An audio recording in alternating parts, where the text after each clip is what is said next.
women are the backbone to the family, to the community.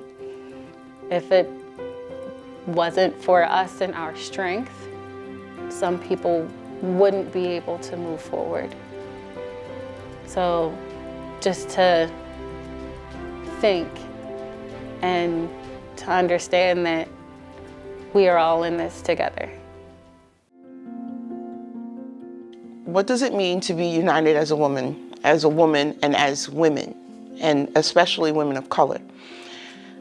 To me, what it means is that we are united, we stand, divided, we fall.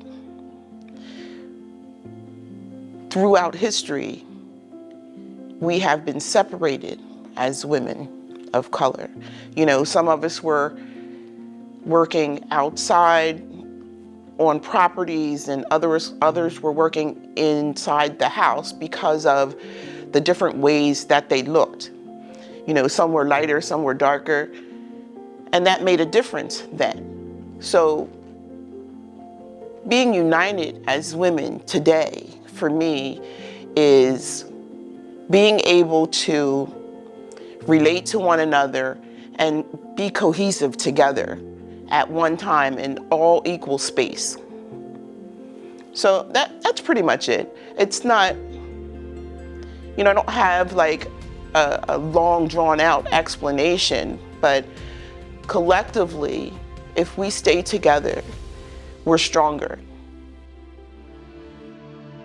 So I think for me, being united, I think of mentoring, right? So when you get to a certain level in this work life, professional life, whatever you want to call it, nonprofit life, whatever, I think as women, mentorship is always helpful. So when I was young, I didn't really have a mentor. It didn't occur to me to get a mentor until I got older, which is super crazy. But for you younger women out there, get a mentor now. Somebody who may not always see and is not always going to tell you that things are right, but they're going to tell you when you're wrong and how to fix it. So that's the goal. So as young women in this professional life, just getting there, I know you think you know everything, because I totally thought I knew everything at like 25. You couldn't tell me much. Wrong. Didn't know a lot, had lots of opinions, didn't mean a thing. Now that I'm older, I see, yeah, I don't know who I thought I was. I wasn't all that. I could have used a mentor. So now my goal is to, as many young women as will have me give them advice, I have no problem sharing. Most people know that. But I try to give you the mistakes I made, not that you won't make some of them same mistakes, but at least I've told you, okay, this is what I did, this is how I changed it, you know, this is what I should have done.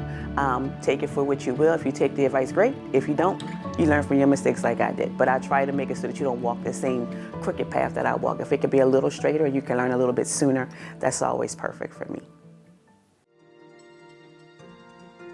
Being united as women has empowered me in the sense of knowing that I'm supported by a group of women, that I can share my vulnerabilities, that we can talk about things that are uncomfortable, and know that I still will be supported.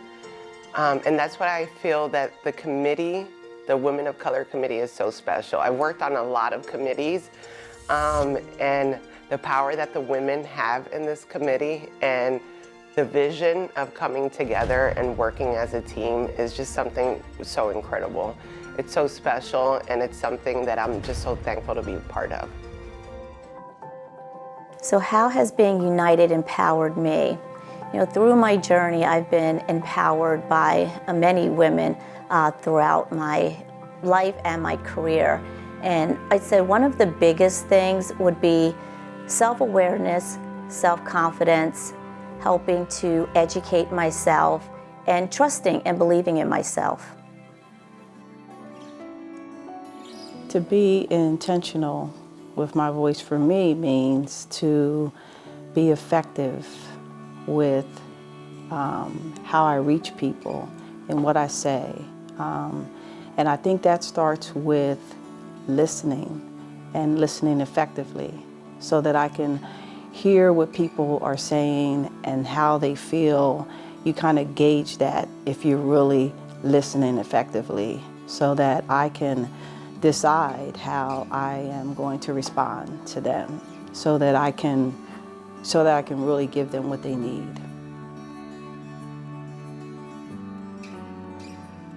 You're powerful in your own right because you have to be as a woman. We have so many hats to wear. We have to be strong in so many aspects. But it's so much better when we come together. We're so much more powerful. We have so much more strength.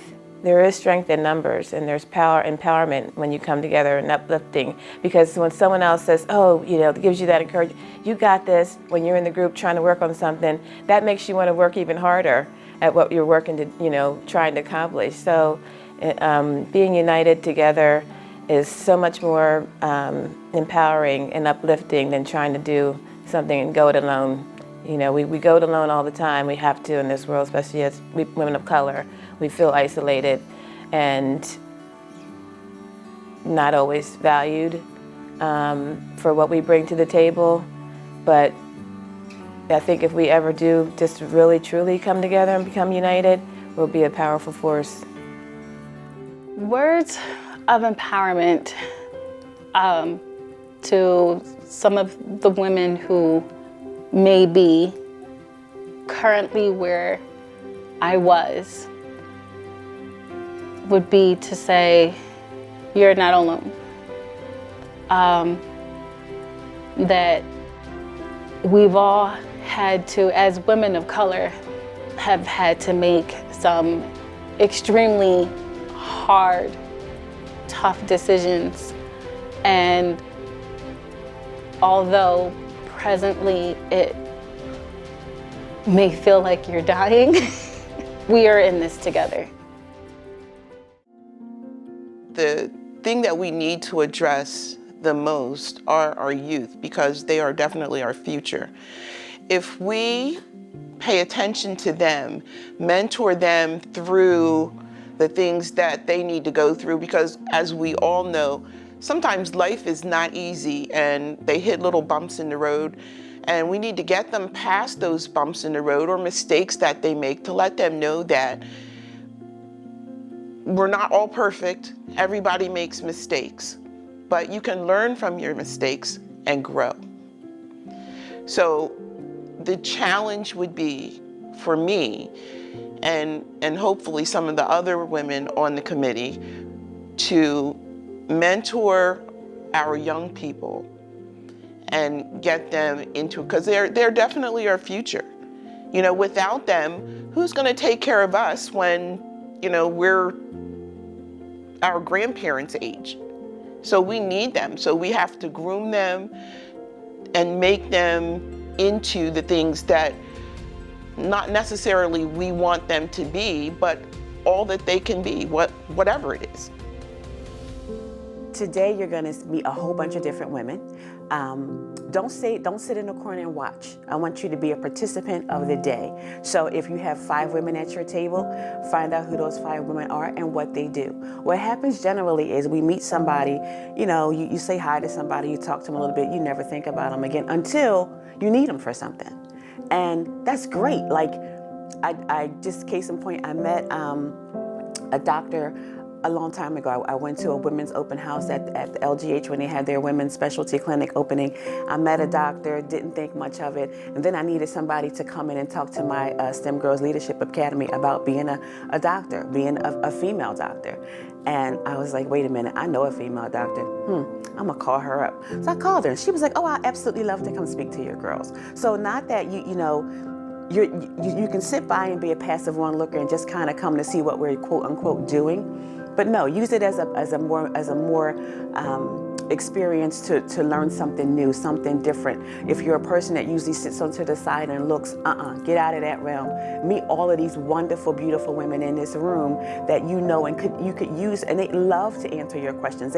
People often love to tell you about what they do. They're not so good about telling you about themselves, but they'll tell you what they do. This is where I work. This is or board I'm on. This is my passion. This is what this is what I like to do every day. They'll tell you that. Now, they won't tell you, my name is Walanda McLeod. I got 2 kids. I got a husband. And nobody care about that. But they might want to be like, oh, Rolanda, you were on the board of leadership Lancaster. How was that? I'm thinking of joining the board. What do I need to know?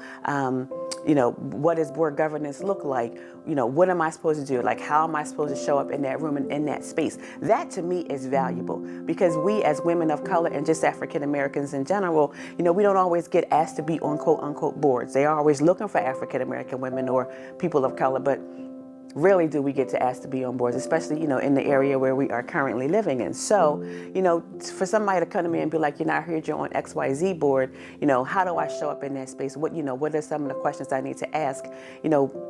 How do I move this process along? How do I become a part of this board and not just a person sitting at the table? So I love sharing that kind of information. Board governance is probably something I love to talk about, and I love to talk to it about women, so that when you're at that table, you're making room for somebody else. You're not just sitting there as yourself, but you're thinking, okay, what other person can I know that can contribute to this conversation? Because our voices are valuable, and they need our voices in some of these organizations more than most. I think what I would like for the women to take away from this event is to know you're seen, we're hearing you. If you need something, reach out, have that vulnerability with anyone in the committee or anyone sitting next to you. Build those relationships and push through. We have an opportunity as being women of color and being united. It could be really powerful, you know what I mean? And just understanding that power and coming together and being united in one vision. We have voting that's coming up. We have to have a say in that. We have census. Our community is constantly being undercounted, and that really hurts our children.